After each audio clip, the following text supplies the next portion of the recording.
Hello and welcome to the Sidebar, presented by True Crime Daily, taking you inside the courtrooms of high-profile and notorious cases from across the country. I'm your host, Joshua Ritter. I'm a criminal defense lawyer based in Los Angeles and previously an LA County prosecutor for nearly a decade. You can find me on all social media at Joshua Ritter ESQ or at joshuaritter.com. We're recording this on Friday, May 10th, 2024.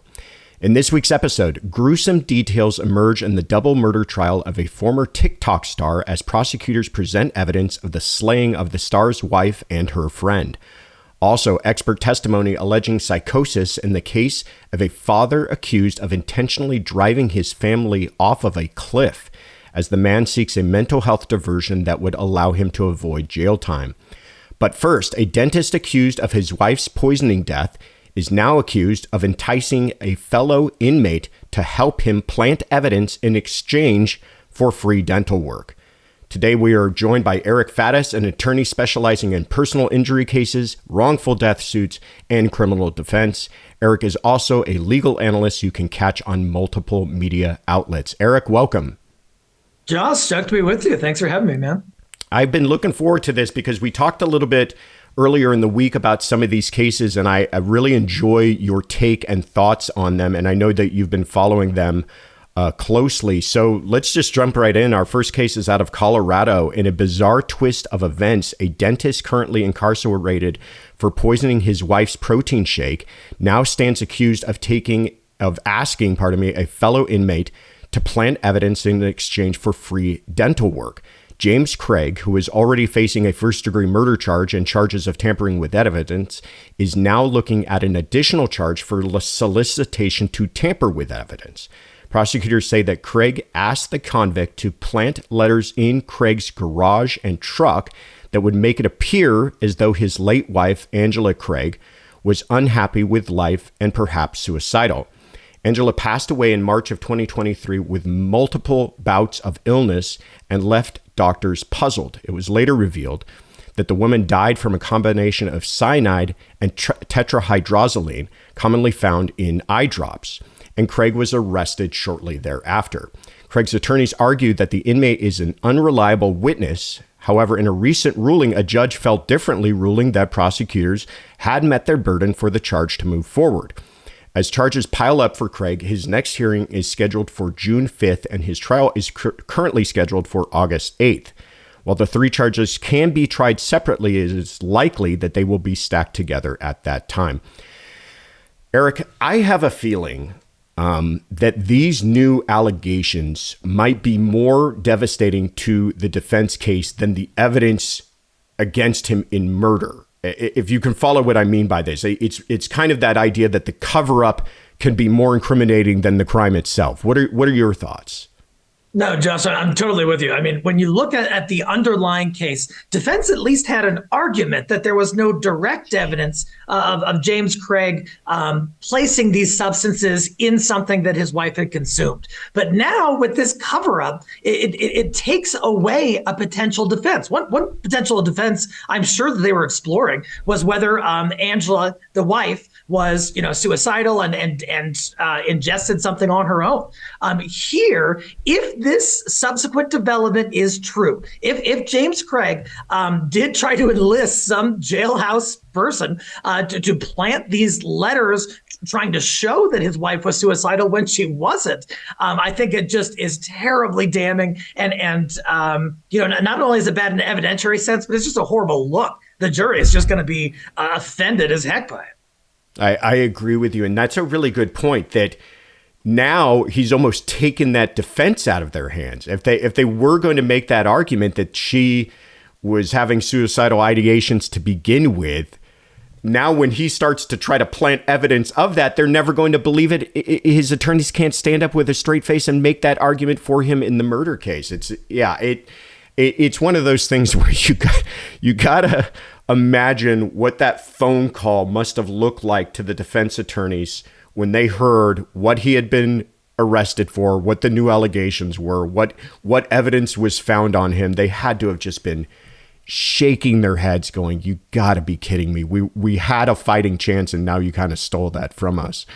I'm curious though, these cases are, and if you could kind of walk our listeners through this too. He's charged with murder.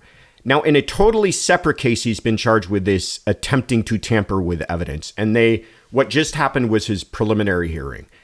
So these are separate criminal cases. They're on separate tracks and everything else. The assumption being that they're all going to be tried together.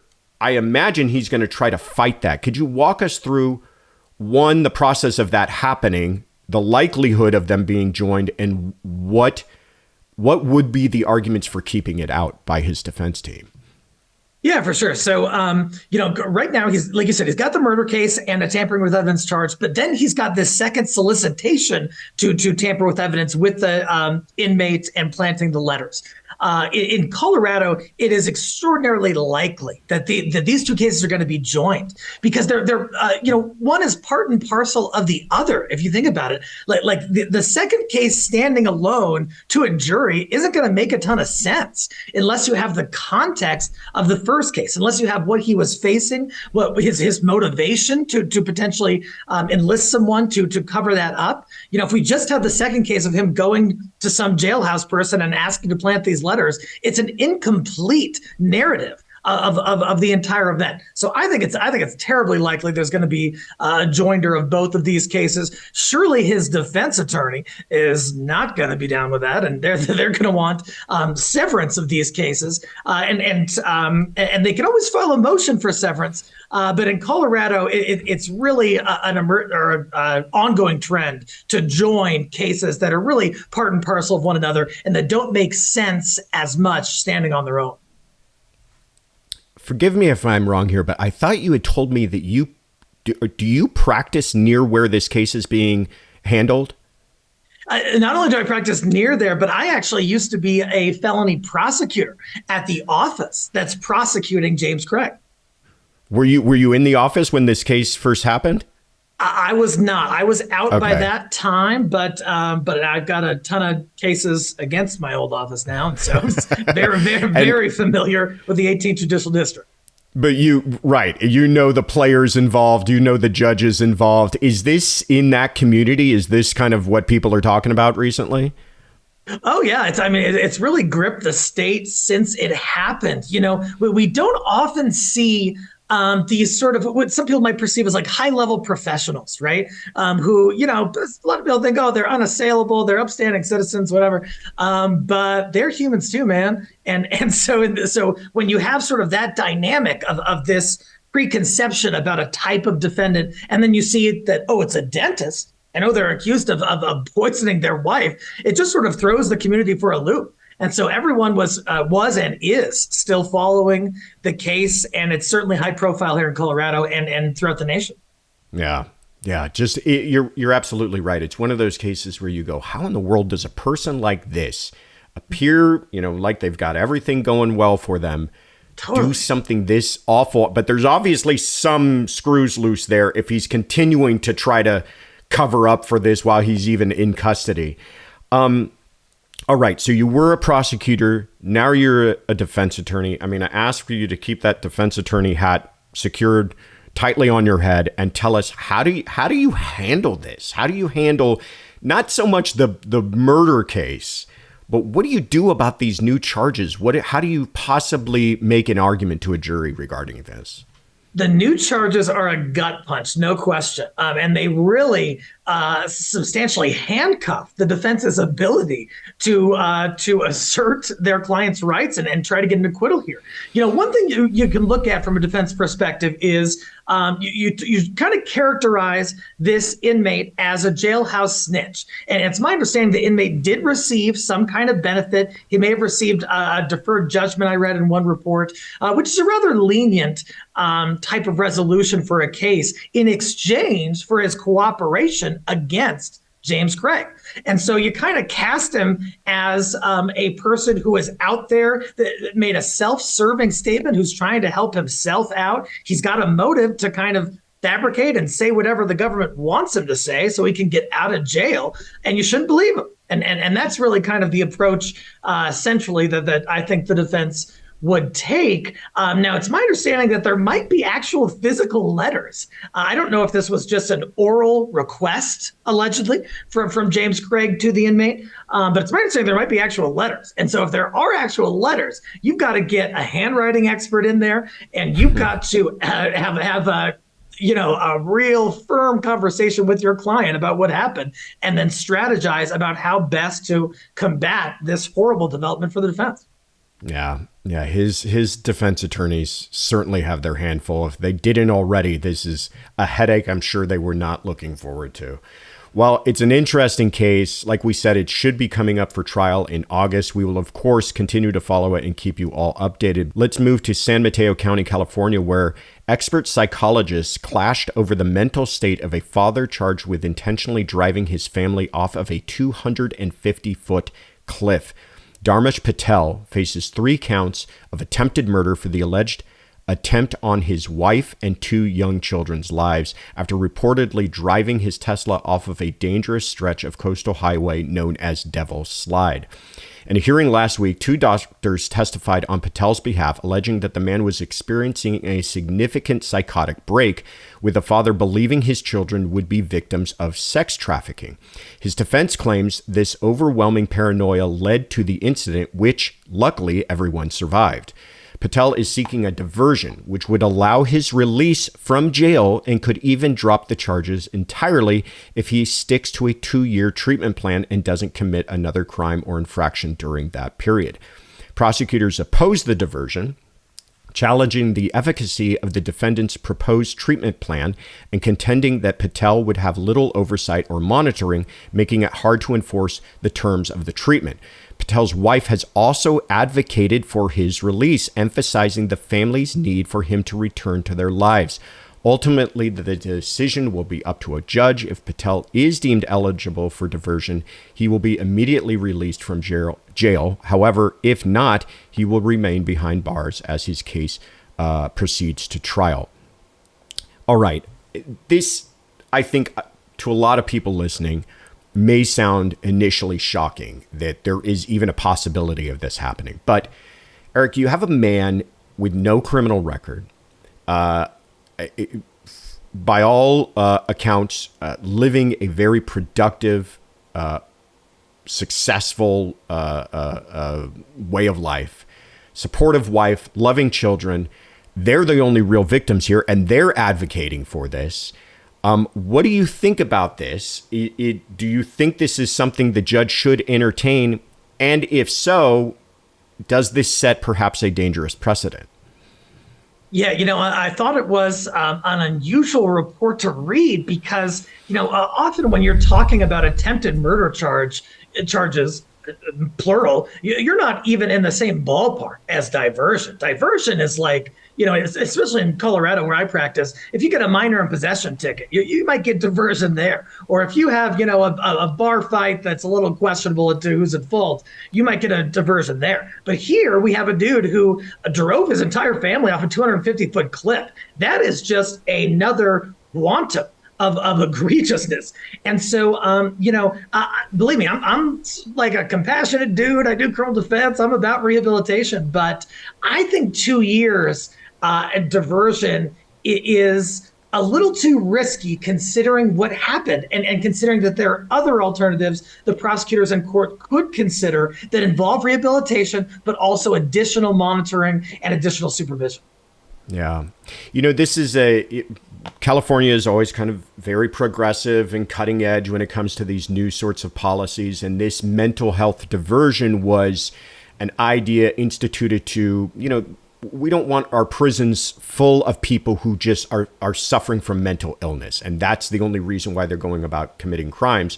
And so this is available for people, this type of diversion. But, some may argue, well, was this the outer reaches of what was even contemplated by that legislation? And I think it's the problem you start to see when you've got lawmakers trying to institute things that don't really have an understanding of how things might work on the ground. Again, my heart kind of goes out to this family because if you read some of the wife's words, she is saying, we need this man back in our life. This is our loving husband and father. My children ask about him all the time. So it's like the harm is really continuing to be done to the victims themselves. So it's just such a difficult case. I don't know where I fall on it. How about you? It is. And that's the interesting twist to me, is that the victims in the case, the wife and the children, but specifically the wife, they want the most lenient outcome, which is obviously not common in an attempted murder case. And so that's the part that really struck me. I'm thinking that there are other alternatives that may make more sense. For example, in Colorado, you could do something like a 5-year deferred judgment or a 10-year deferred judgment, which would involve rigorous mental health treatment and assessments and everything else. And involves a high level of supervision as well. That's one option. Institutionalization for a period of time, just to ensure that there is no likelihood of a subsequent psychological break. Those things could be important. But diversion is usually just like letting a dude out, and he's got to, go to some therapy sessions here and there. I'm just not sure that cuts it for considering these facts, man. Yeah. It also makes me wonder, too, if this had ended in more of a tragedy and his family had not survived and he was looking at a murder case, that would not have changed the circumstances of what they're arguing as far as his mental health. But I don't think he would have had a chance in trying to bring that argument, which is funny because the results are not really what the judge is concerned with. It's more about his mental state. But I just don't think it ever would have had a chance in court. Last question on this. This is one of those cases, and I'm sure you've dealt with this in the past, where it's a battle of the experts. And you've got experts on one side saying that he absolutely should take part in this program and he's open to rehabilitation and treatment. And experts on the other hand saying essentially he is suffering from a mental illness, but he should not be able to take part in this. How does that usually play out in court when you've just got experts diametrically opposed? Yeah, so that situation really depends on the judge, because usually in those scenarios, unless we're at the trial stage, it's the judge who has to kind of hear from both sides. The judge is going to assess each expert's credibility, their background, whether they have the foundation to really opine on what they're opining, the validity and reliability of their opinions as well, and sort of how those opinions either are supported or not supported by the facts of the case and the defendant's history. So a lot for the judge to take in, a lot of moving parts, a lot of considerations. And then ultimately, the judge usually just kind of makes a call at the end of probably a lengthy hearing from all experts, and determines with which side the judge is going to side. Yeah. I do not envy that judge, because I've been thinking about this case a lot, and I still don't know how I would decide the whole thing. But we will, again, continue to follow this case and keep you all updated as to what the judge actually does decide. Let's move along to San Diego, California, where disturbing details came to light last week in the double murder trial of former TikTok star. Ali Abulaban faces 2 counts of first-degree murder for the shooting deaths of Anna Abulaban and her male companion, Rayburn Barron. Jurors heard testimony from neighbors, officers who responded to the scene, and a 911 call made by the defendant. Ali became emotional when the 911 call was played in court, where he is heard telling dispatch that he found his wife and another man dead in the couple's apartment. While on the call, Ali pleads for help for his wife, who he claims was shot as many as 2 or 3 times in the head. Body cam footage was shown from police responding to the incident, showing the lifeless bodies of Anna and Barron with brain matter on the floors and walls of the apartment. Neighbors testified that they heard gunshots followed by a woman screaming before she was silenced by the sound of additional gunfire. Ali was later witnessed leaving the apartment. Later that day, officers followed Ali's vehicle before the man voluntarily pulled over his car. His young daughter was with him at the time he was arrested. Ali is expected to take the stand when his defense mounts their case later this month. Very, very heavy evidence in this case for the jurors to be thinking about over a long break. They're not coming back until Wednesday. The judge has some other matters to attend to. How do you think, as a defense attorney, I know as a defense attorney myself, I think about this a lot, on what thoughts are we leaving them with before the weekend or before a long break? Do you think that this will somehow affect their perceptions of him when he takes the stand, which he is expected to do? It's a critical consideration. What is going to be going through this jury's head, what they might be ruminating on over this break, is critically important to how they may view the remainder of the case once they return. And so, you have these grotesque photos, this gnarly crime scene. I always file a motion to try to either exclude or substantially limit all the sort of inflammatory photos like that because of the point that you're alluding to, that it can just stick in a juror's psyche. It can keep them up at night. They're thinking about it over the course of a number of days in the middle of this trial. And so I would be darn worried that was the last thing they saw to kind of take home with them for several days before they return to that courtroom. Yeah, I agree. It's even frustrating too. I think I've always tried, even if we break for lunch, if I have an opportunity to start my cross, even, if they've stopped their direct and I've got 3 minutes before we go to lunch, I say, Your Honor, can I just ask one or two questions just to kind of break the momentum of what jurors were thinking about before they go into their lunch break? So I can imagine just hearing all of this devastating evidence before a long few days off is going to be what they're thinking about. But, sometimes you just can't do anything about it. This case is interesting to me because, in my view, the defense here is a crime of passion, right? Spur of the moment, crime of passion. There's evidence of alleged domestic violence disputes in the past. Essentially, they're saying to jurors, we're not even asking you to walk this guy out the door. We're just asking you to hold him responsible to a lesser degree than murder. Do you think that is a convincing argument to jurors? It is certainly, this case is like the quintessential example of heat of passion. It's what you read about in law school, where, a person comes home, sees their significant other, shockingly and to their dismay, with another person romantically, and they lose it. They can't control themselves, and they do something awful. That is the definition of heat of passion. And what it does is it mitigates the possible sentence. And so if the jury was convinced that this was a crime of passion, that the defendant could be looking at significantly less time in prison than if this was just like some premeditated thing or something other than a heat of passion murder.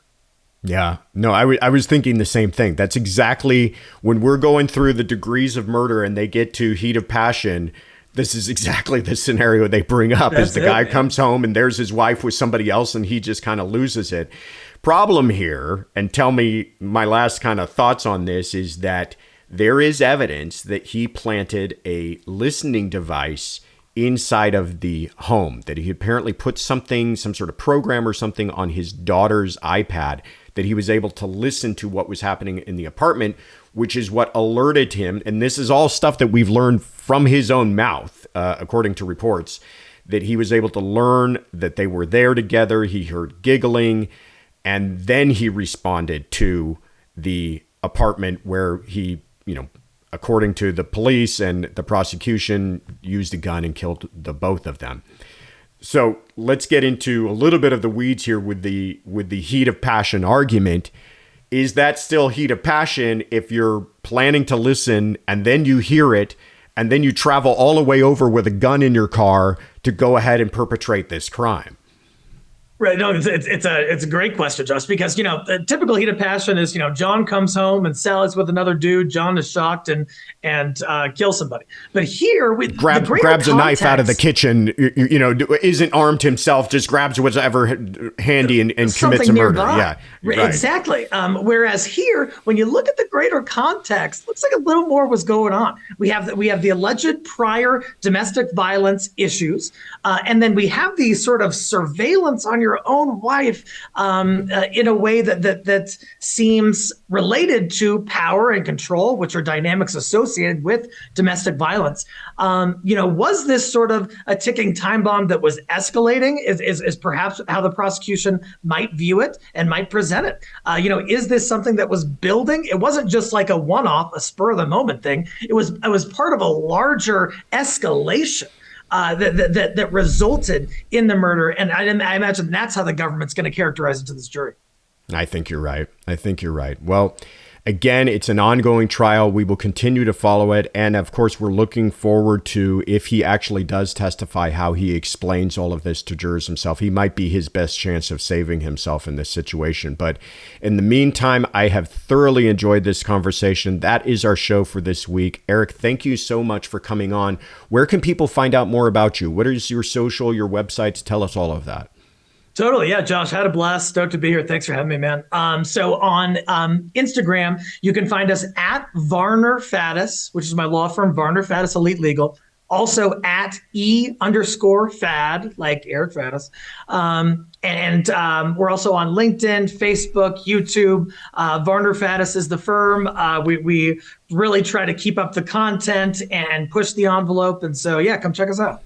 Absolutely. Thank you again. And I'm your host, Josh Ritter. You can find me on Instagram and Twitter at Joshua Ritter ESQ or at joshuaritter.com. You can find our Sidebar episodes wherever you get your podcasts, and we want to hear from you. If you've got questions or comments you'd like us to address, please tweet us your questions with the hashtag TCD Sidebar. And thank you for joining us at the True Crime Daily Sidebar.